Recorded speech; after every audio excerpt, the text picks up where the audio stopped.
Hello, everybody. This is Paige Corley. I am very behind on these podcasts or this video series, so I'm going to be catching up here, hopefully in the next couple days. So I'm continuing with the brain health workshop. This is part 3. So that we're going to be talking about nutrition and how it helps us build cognitive reserve. I will be doing a part 4, 5, and 6. Look for at least part 4 pretty quickly here. Anyway, today we're going to be talking about nutrition.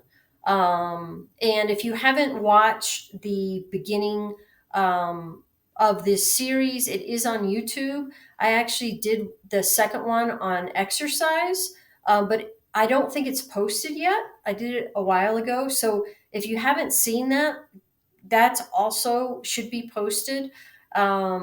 The introduction, so listen to the introduction that goes over what this series is, and then the first installment was exercise. It should be posted soon. The second is going to be today, which is the nutrition. Okay, and so go back, watch that first one if you like. You don't have to, but we are talking about how to build cognitive reserve. And what is cognitive reserve? So cognitive reserve is, it's staying as healthy as possible for as long as possible so that we can minimize the natural decline that's going to happen when we age, right? We can't stop that decline. The decline is going to happen. What we can do is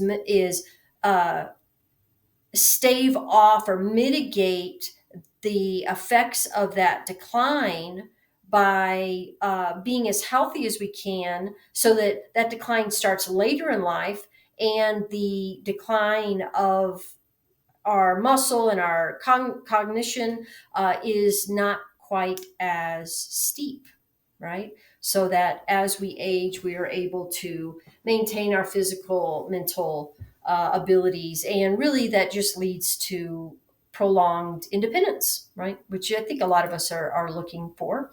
So remember that, a lot of this is connected to dementia, Alzheimer's, and as we age, we are all going to experience some cognitive decline as we age, but it should be minimal, right? I know people think, oh, I lost my keys. I have dementia. No, that's very, very, very, very different.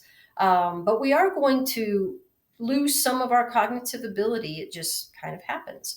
But it should be, as you can see on this slide, it should be minimal, right? We're looking at those top 2 green lines, maybe that blue line. When we start on that blue line, or even that trajectory towards the mild cognitive impairment and then into dementia and the different stages of dementia, that's what we're trying to minimize, right? Is that, or to keep that from happening altogether, or when it does happen, have it be much, much, much later in life. Mild cognitive impairment can be the beginning of dementia, but mild cognitive impairment can also be caused by medications, stress. So once you start to notice that there really is a change in your cognition, and that should be noticeable by people around you and yourself, then go get it checked. Make sure it's not something that you can change now.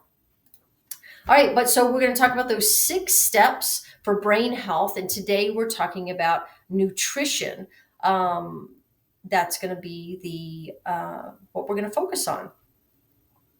Remember, there's already been one video about exercise. All right, so nutrition. We hear about nutrition a lot. It's confusing at best, right? And it's at worst, people are very paralyzed by it. They don't know what to do. In the most simple form, you want to minimize your processed foods. You want to maximize your whole foods. I mean, that's as simple as I can say it. Processed foods are anything that you buy that are come in a box or a bottle, for the most part, that don't need refrigeration, that have a label on them telling you what's in them. Not to say that all foods that have a label are processed, because that's not true, But the vast majority of processed foods have that nutrition label, because when you pick up an apple, they don't have to put the nutrition on it because it's an apple. The ingredients, I'm sorry, the ingredients. They don't have to put the ingredients. The ingredients is an apple. But if you buy a box dinner, they put a whole bunch of ingredients because there's a lot of things in there.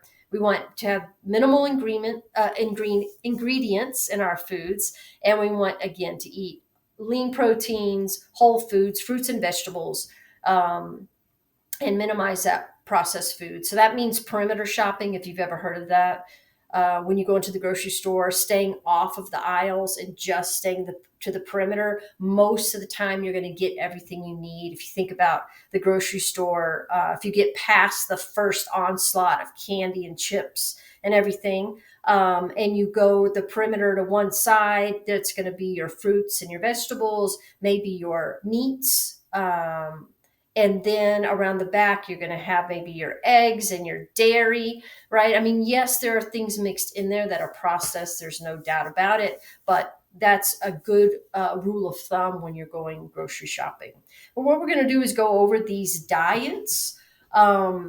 These are some of the most well-known and trusted, if you can say, and I hate to use the word diet, they're really eating regimens or ways to eat. And you're going to see as I go over these, they're all very, very, very similar. And they all have a similar theme, which is fruits and vegetables, lean proteins.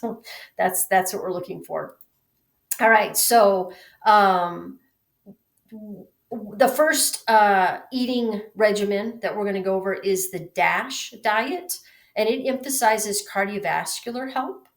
And the DASH stands for Dietary Approaches to Stop Hypertension. So for those of you who have high blood pressure and you're looking to control it, which hopefully you are, and remember, high blood pressure, it's a tricky one. Yes, it happens when we are unhealthy and sedentary and eat a whole bunch of processed foods, but it also happens to people who are active and eat healthy.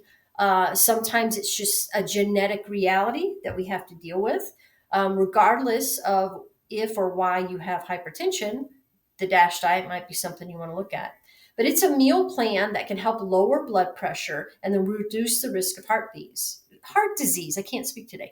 The diet is based on eating more fruits, vegetables, whole grains, and lean proteins while limiting foods high in saturated fat, salt, and added sugar. So foods that are high in saturated fat, salt, and added sugar are processed foods in general, right? And also, cookies and cakes and chips and those kind of things. So here are some foods that you can eat when you're on the DASH diet. Fruits and vegetables. So eat lots of fruits and vegetables. Fruits and vegetables with every meal. You should have a fruit or a vegetable. Whole grains. This is assuming that you can eat whole grains, that you're not celiac, and very, very few people are celiac. If you think that you have celiac disease, you should go get tested so they can confirm it. You might just have a sensitivity to gluten, but remember, whole grains definitely serve a purpose in our life. They help with digestion a lot. So you want to choose whole grains instead of refined grains. So whole wheat, whole grain bread, whole wheat pasta, as opposed to grains that don't have that whole before them. Choosing low-fat dairy. This is to choose fat-free or low-fat dairy products. I do caution you against fat-free products. There are some problems with those just because they really are ultra processed to get that fat out of them. But low fat for sure is a great thing to do. And then lean protein. You want lean proteins like fish, chicken, beans. Remember, sometimes our vegetables, they have protein in them. Nothing like meat, but they still do have some protein. You want healthy fats. You want fats found in nuts and seeds and avocados, avocado oil, olive oil. But remember, oils you want to be very minimal with. Don't get crazy. And then, so with the DASH diet, the foods that you want to limit are the saturated fats. That's going to be like fatty meat, probably some red meat. You're going to want to minimize your red meat intake. Full fat dairy, so whole milk, go for that 2% milk. And then you want to avoid oils like coconut and palm oil. And good coconut and palm oil sometimes are used in processed foods. And then, of course, you want to limit your sugar intake. Soda, sweet tea, right? Look at the if you're not making it yourself, if you make tea yourself, you know how much sugar you're putting in there. If you buy it, look at that label, see how much added sugar. And we are looking for added sugars that are natural in foods. That's a different type of sugar. So we're looking at like candies and sodas and that kind of thing. And then you want to limit your salt intake. And salt intake limitation is tough. I've been trying to do it lately. And obviously, there's cut out chips and that kind of thing, and that can reduce your salt. Don't add salt to your food; that can reduce your salt. But if you're eating out, even one meal a day, most likely you are going over that 2,000 milligram recommendation. For some, it's even 1,500 milligrams if you already have hypertension. So you really got to watch that salt. So there's the DASH diet. That's for that hypertension.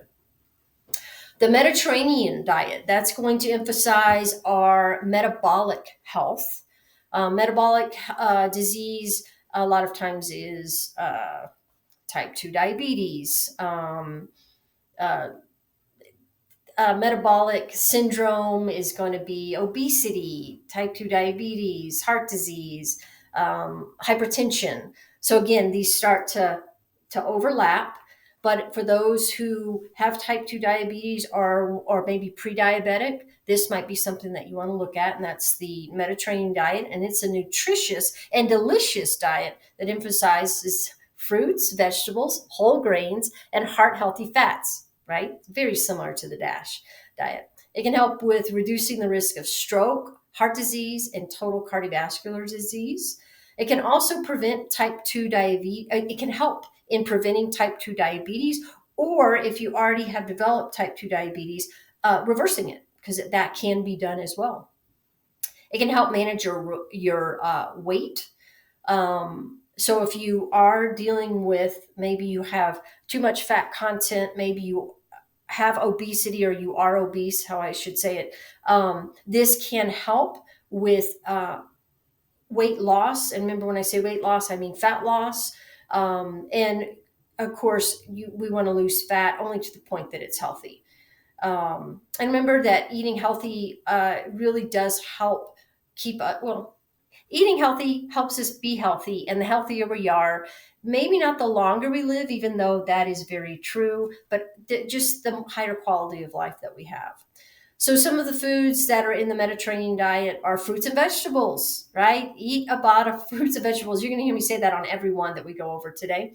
Olive oil is big on the Mediterranean diet. So you want to use extra virgin olive oil as a source for your healthy fat. You want to eat fish at least 3 times a week, especially fish high in omega-3s like salmon, tuna, herring, mackerel, and sardines. Sardines are a big thing for me. If you know me personally, I eat the sardines. People think I'm crazy. They're actually very, very good, and man, are they good for you. Beans, lentils, and chickpeas. Those are all good plant-based protein and fiber sources. So that can help you reduce the saturated fats in your meals by not having the red meat, right? If that's what you're looking for.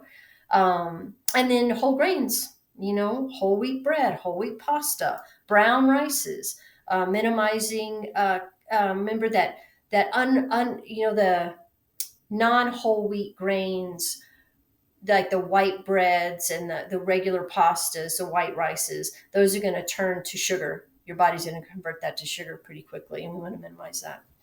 The Mediterranean diet encourages you to use a lot of herbs and spices and onions and coriander and cumin, really spice up your foods.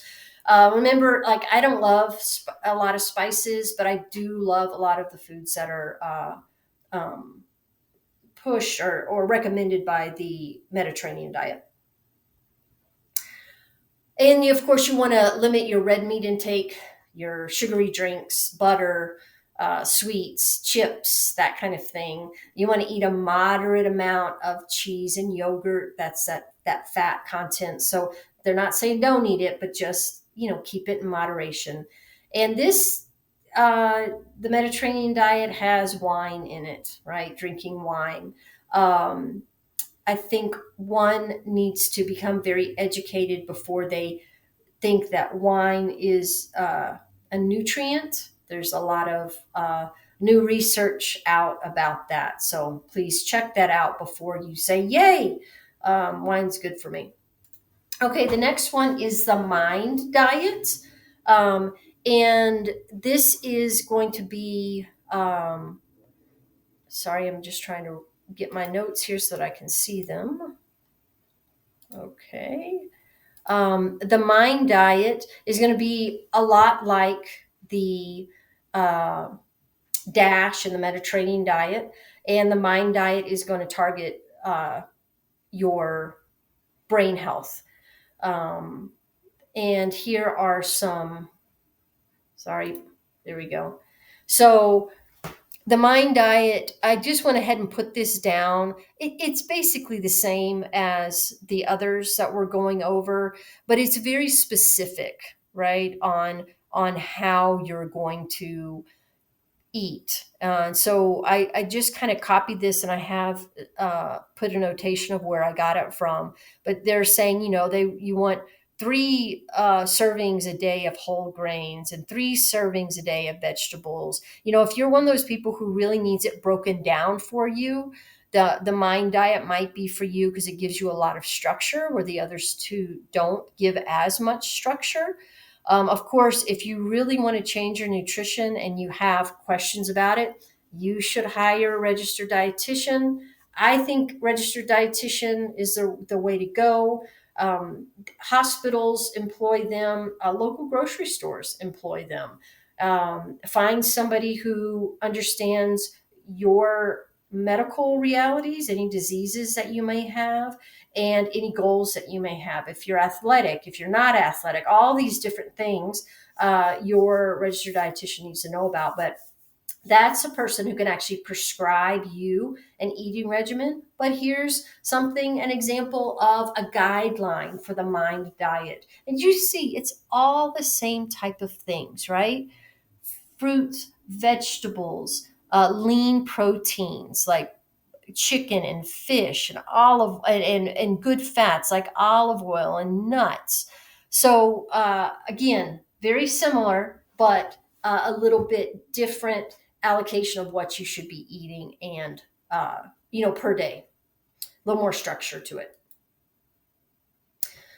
The Nordic diet. That's I think the last last one that we're going to go over is the Nordic diet, and the Nordic diet comes from Denmark and Finland, Norway, Iceland, Sweden, and Greenland. And the Nordic diet is based on their traditional ways of eating, and it's kind of like the Mediterranean diet, but it's not really about weight loss. It's about enjoying healthy eating.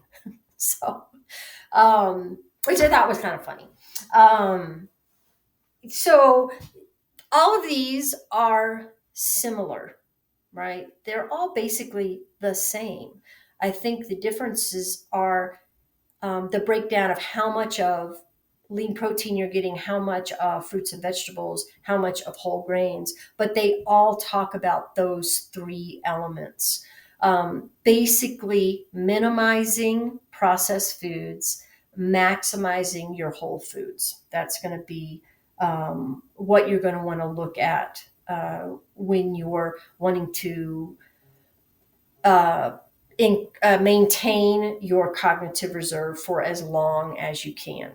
Um, if you want to you want to make your brain as healthy as possible for as long as possible, right? That this is the way of eating that's going to help that. And of course, that's combined with the other things that we're going to be talking about. The first one was exercise. Y'all know I love talking about exercise. Um, Nutrition, and then the next four installments will be sleep, stress, community, and novelty. And we'll go over each of those. And again, about a 15 or 20-minute presentation like today's. So thank you. I'm sorry I kind of stumbled through it. Sometimes my mouth just doesn't work. Here's my contact information. You're welcome to email me. You're welcome to call me. I'd love to talk with you about the information that was given today. And I will see you again. Thanks. Bye.